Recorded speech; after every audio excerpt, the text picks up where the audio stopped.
Ассаляму алейкум, менің каналыма қош келдіңіздер. Бүгін сіздерге осындай шоколадты балмұздақтың жасалу жолымен бөлісетін боламын.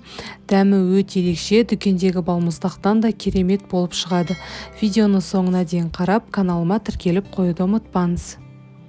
Қажет заттарымыз: қант, какао, жұмыртқаның сарысы, сливки, сүт, силиконовый балмұздаққа арналған формамыз және де ағаш таяқшаларымыз қажет болады. Ең алдымен ыдысымызға жұмыртқамыздың сарысын салып, қантымызды біртіндеп салатын боламыз. Және де кішкене бұны араластырып, біртіндеп какаомыз салып, тағы да кішкене араластыратын боламыз.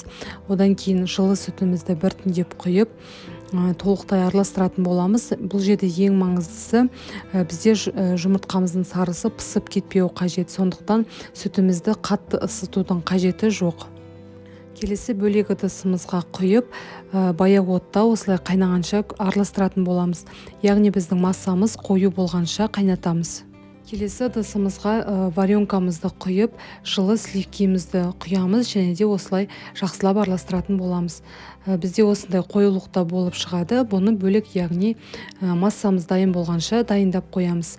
Енді массамыз дайын болғаннан кейін осылай араластыра отырып, барлығын жақсылап құйып алатын боламыз. Бізде осындай сұйықтықта болып шығады.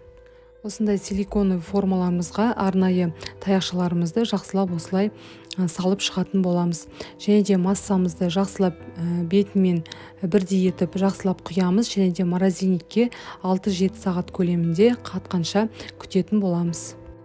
Егер сіздерде силиконовый формаға осылай балмұздақтарыңызды қатыратын болсаңыздар, өте оңай, ешқандай қиындықсыз алынатын болады.